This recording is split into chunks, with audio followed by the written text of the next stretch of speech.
Hi everyone, it's Bob from Greybeard Models. Welcome back to the channel. And just as you can see from the title, I'm just doing an intro into this group build, the Aurora group build, hosted by Mark Huber over at Mark from Montana, and Carl DeHart.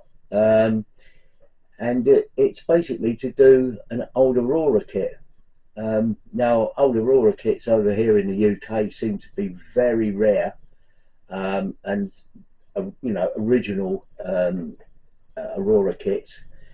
But I found that Bristol SE5A, this puppy, it's on Monogram boxing. It's actually Revel, and it's originally the tooling from Aurora in 1956, I believe. So the tooling for this is like 70 years old. It's it's almost it is as old as I am, which is crazy, absolutely crazy. Anyway, I don't. Two things. One, I don't do biplanes. I don't do World War I aircraft. Rigging scares the bejesus out of me, and so this is going to be one of those leaps of faith. I think I'm going to get on with it, and we'll have a look at it. I've had a quick look. It's pretty cool, but there's a couple of things, and I really don't know what I'm doing with this aircraft, but I'm going to give it a go. So keep calm.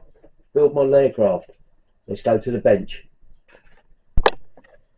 Right, so I've got all the parts out of the box, and first things first, I found this little part here, which is, I think, is the sight that should be fixed to this half of the fuselage on the original moulding. But at least the part's there, so that's rescued. There's some parts that were loose. Obviously, it's on this old tree thing.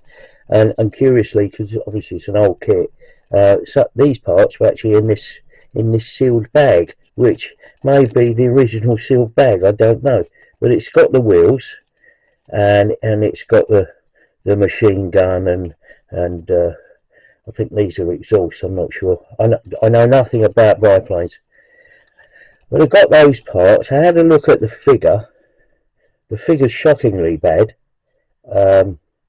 I don't know if we can get this into focus, but he seems to be turning his head to one side. But because the mould's so poor, it looks like he's been smacked across the back of the head with a frying pan, or a skillet, as they say. So I had a look through the instructions. The instructions are pretty basic, obviously, as you'd expect. I had a look at where are they? Yeah, I put a load of bits into a Ziploc bag because I didn't want to sort of lose bits and pieces. Where are you? Good. Oh, here they are. Right. So I've got the decals. The decals are in reasonable shape. The curious thing is that they're actually printed in Germany, so they're obviously by Revel, because it says so. The age of the decals is showing a bit. There's some cracks in the decals in a couple of places, but I don't think they'll be a problem. Like the roundels have got cracks in. I'll decide on which half I'll do, possibly this one. And we'll go from there. But yeah, so the decals are in. I think they're in probably usable condition. The the date on the decal sheet is 1992. So yeah, we'll see how we get on with that.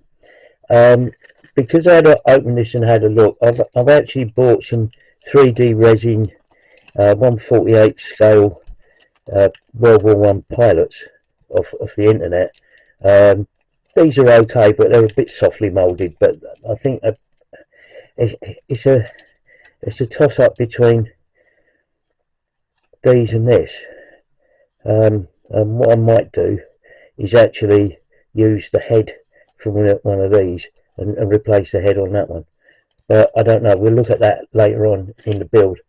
The other thing that I got, because I went a bit silly on the interweb, and I bought these 1/48 scale resin wheels, and these have got nice sort of legends moulded onto the tyres, whereas the kit ones are fairly basic.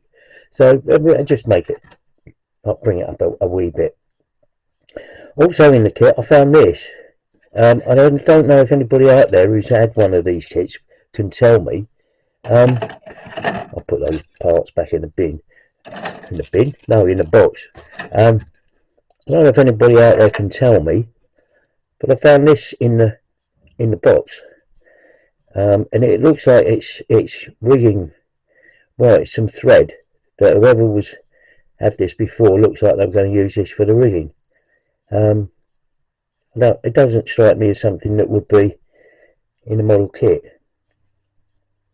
So maybe they went to the local haberdashers and bought this, but I'll have a look at that.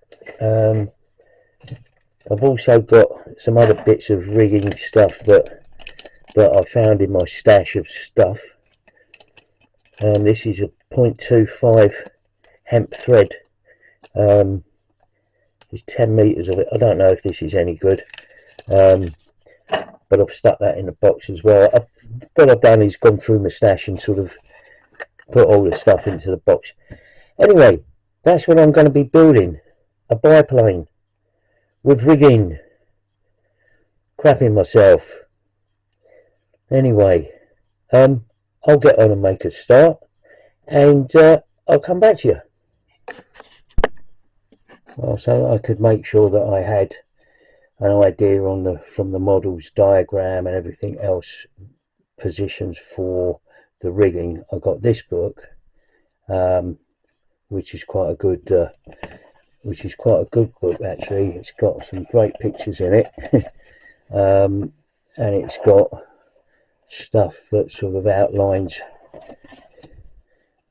the rigging positions. So if I am going to do this this biplane with rigging, I like to know exactly what I'm dealing with, and these pictures look like they're actually 1/48 as well, so it's quite interesting that I can outline exactly where all the fixing points for the rigging are.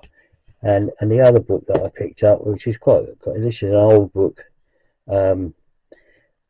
we're at 2 shillings, so it's pre-1972.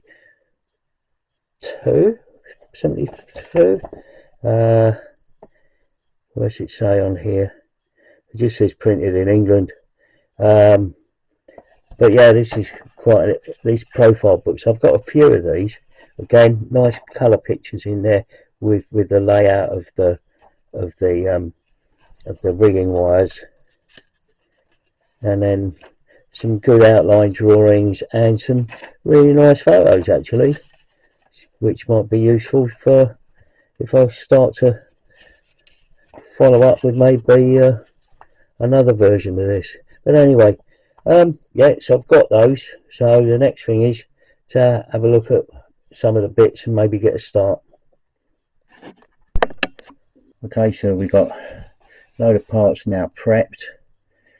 They're ready for black primer.